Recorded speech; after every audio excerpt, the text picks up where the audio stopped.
ಇವತ್ತು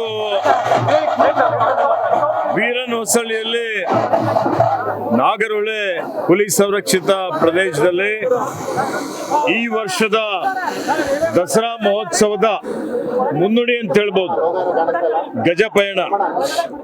ಈ ಗಜಪಯಣಕ್ಕೆ ಚಾಲನೆ ಕೊಡ್ಲಿಕ್ಕೆ ನಾನು, ವೆಂಕಟೇಶ್ ರವರು, ಹರೀಶ್ ಗೌಡ್ರವರು, ರವಿಶಂಕರ್ ಅವರು, ಪುಷ್ಪಾ ಪನ್ನಾಥ್ ರವರು, ಇತರ ನಮ್ಮ ಎಲ್ಲ ಶಾಸಕರುಗಳು ಬಂದಿದ್ದಾರೆ, ಜನಪ್ರತಿನಿಧಿಗಳು ಬಂದಿದ್ದಾರೆ, ಅಧಿಕಾರಿಗಳು ಬಂದಿದ್ದಾರೆ.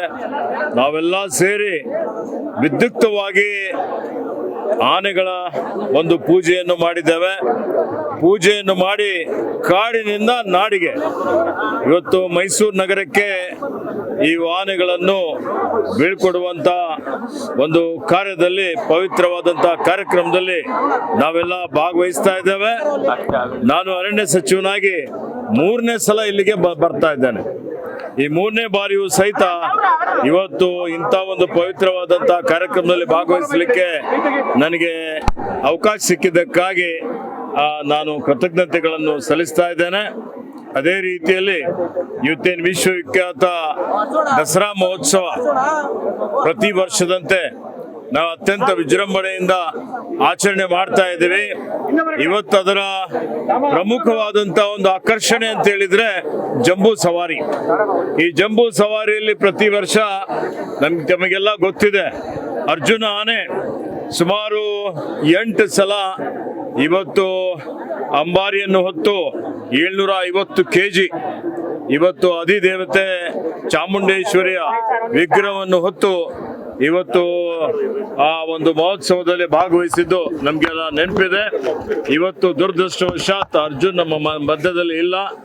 ಅರ್ಜುನ್ಗೆ ನಾನು ಸ್ಮರಿಸುತ್ತಾ, ಅರ್ಜುನ್ ಹೆಸರಿನಲ್ಲಿ ಕಾವಾಡಿಗರಿದ್ದಾರೆ, ಇಲ್ಲಿ ಮಾವುತರಿದ್ದಾರೆ. ಅವರಿಗೆ ಇವತ್ತು ಯಾರು ಉತ್ತಮವಾಗಿ ಆನೆ ಸೆರೆ ಹಿಡುವಂತ ಕಾರ್ಯಾಚರಣೆಯಲ್ಲಿ ಭಾಗವಹಿಸ್ತಾ ಇದ್ದಾರೆ ಅವರಿಗೆ ಪ್ರಶಸ್ತಿ ಕೊಡುವಂಥದ್ದು ಅರ್ಜುನ ಹೆಸರಿನಲ್ಲಿ ನಾವು ಈ ವರ್ಷ ಪ್ರಾರಂಭ ಮಾಡಿದ್ದೇವೆ. ಇವತ್ತು ವೇದಿಕೆ ಮೇಲೆ ಅವರಿಗೆ ಪ್ರಶಸ್ತಿಯನ್ನು ಕೊಡ್ತೇವೆ. ಮತ್ತು 2 ಕಡೆ ಸ್ಮಾರಕ ಮಾಡಿದ್ದೇವೆ. ಇವತ್ತು ಯಸಳೂರಲ್ಲಿ ಒಂದು ಸ್ಮಾರಕ ಮಾಡಿದ್ದೇವೆ, ಬಳ್ಳಿಯಲ್ಲಿ ಒಂದು ಸ್ಮಾರಕ ಮಾಡಿದ್ದೇವೆ. ಬಳ್ಳಿ ಸ್ಮಾರಕ ನಾನು ಉದ್ಘಾಟನೆ ಮಾಡಿದ್ದೇನೆ, ಯಸಳೂರಿನ ಸ್ಮಾರಕ ಕೆಲವೇ ದಿವಸಗಳಲ್ಲಿ ಉದ್ಘಾಟನೆ ಮಾಡ್ತೇನೆ. ಹೀಗಾಗಿ ಮೊದಲಿನಿಂದಲೂ ನಮ್ದೇನೊಂದು ಸಂಪ್ರದಾಯ ಇದೆ. ಹಿಂದೆ ಇವತ್ತು ಜಯಚಾಮರಾಜೇಂದ್ರ ಮಹಾರಾಜರಿದ್ದಾಗಿ ನಿಡ್ಕೊಂಡು ವಿಜಯನಗರ ಅರಸರ ಕಾಲದಿಂದಲೂ ಈ ಒಂದು ದಸರಾ ಮಹೋತ್ಸವ ಇಡೀ ಜಗತ್ತಿನಲ್ಲಿ ವಿಶಿಷ್ಟವಾಗಿ ಆಚರಣೆ ಮಾಡುವಂಥದ್ದು.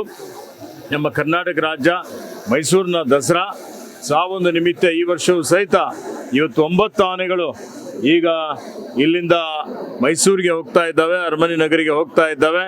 ಇನ್ನೂ ಸುಮಾರು 5 ಆನೆಗಳು ನಾವು ಕಳಿಸ್ಲಿಕ್ಕೆ ಇಲ್ಲಿಂದ ವ್ಯವಸ್ಥೆ ಮಾಡಿದ್ದಾರೆ. 2 ಆನೆಗಳು ರಿಸರ್ವ್ ಅಲ್ಲಿ ಇಕ್ಕಬೇಕು ಅಂತ ನಾನು ಹೇಳಿದ್ದೇನೆ. ಅವಕ್ಕೆ ಉತ್ತಮ ರೀತಿಯಲ್ಲಿ ತರಬೇತಿ ಕೊಟ್ಟು, ಆಹಾರ ಕೊಟ್ಟು, ಒಂದು ಒಳ್ಳೆ ರೀತಿಯಿಂದ ಈ ದಸರಾ ಮಹೋತ್ಸವ ಆಚರಣೆ ಮಾಡಲಿಕ್ಕೆ ವ್ಯವಸ್ಥೆ ಮಾಡಬೇಕು ಅನ್ನುವಂಥ ಒಂದು ತಾಕೀತು, ನಮ್ಮ ಸೂಚನೆಯನ್ನು ಅರಣ್ಯ ಇಲಾಖೆ ಅಧಿಕಾರಿಗಳಿಗೆ ಕೊಟ್ಟಿದ್ದೇನೆ. ದಸರಾ ಮಹೋತ್ಸವ ಮತ್ತು ಅರಣ್ಯ ಇಲಾಖೆ ನಮ್ದೆಲ್ಲ ಅನ್ಯೋನ್ಯವಾದಂಥ ಒಂದು ಸಂಬಂಧ ಇದೆ. ಆ ನಿಟ್ಟಿನಲ್ಲಿ ಇವತ್ತು ನಾವೆಲ್ಲರೂ ಉಸ್ತುವಾರಿ ಮಂತ್ರಿಗಳಾದಂಥ ಮಹದೇವಪ್ಪನವರು ಬರಬೇಕಾಗಿತ್ತು, ಅನಿವಾರ್ಯ ಕಾರಣದಿಂದ ಅವರು ಬಂದಿಲ್ಲ. ಮತ್ತೆ ಸನ್ಮಾನ್ಯ ನಮ್ಮೆಲ್ಲರ ನೆಚ್ಚಿನ ನಾಯಕರಾದಂಥ ಶ್ರೀ ಸಿದ್ದರಾಮಯ್ಯಜಿಯವರು, ಉಪಮುಖ್ಯಮಂತ್ರಿ ಆದಂಥ ಶ್ರೀ ಡಿ.ಕೆ. ಶಿವಕುಮಾರ್ ಅವರು, ಎಲ್ಲ ನಮ್ಮ ಸಚಿವ ಸಂಪುಟದ ಸದಸ್ಯರು ಈ ದಸರಾ ಮಹೋತ್ಸವದಲ್ಲಿ ಶಾಸಕರೆಲ್ಲರೂ ಭಾಗವಹಿಸ್ತಾರೆ. ಮತ್ತು ನಾವೆಲ್ಲ ಯಶಸ್ವಿಯಾಗಿ ಈ ದಸರಾ ಮಹೋತ್ಸವ ಜರುಗಲಿ ಮತ್ತು ಚಾಮುಂಡಿ ದೇವಿ ಆಶೀರ್ವಾದ ಕರ್ನಾಟಕ ರಾಜ್ಯದ ಮೇಲೆ ಇರಲಿ. ಒಳ್ಳೆ ಉತ್ತಮವಾಗಿ ಮಳೆ ಆಗಲಿ, ಬೆಳೆ ಆಗಲಿ, ಎಲ್ಲರಿಗೂ ಸುಖ, ಶಾಂತಿ, ಸಮೃದ್ಧಿ, ನೆಮ್ಮದಿ ಕೊಡಲಿ ಅಂತೇಳಿ ಚಾಮುಂಡಿ ದೇವಿಗೆ ನನ್ನ ಪ್ರಾರ್ಥನೆಗಳನ್ನು ಸಲ್ಲಿಸಿ ಎಲ್ಲರಿಗೂ ಶುಭವನ್ನು ಕೋರುತ್ತೇನೆ.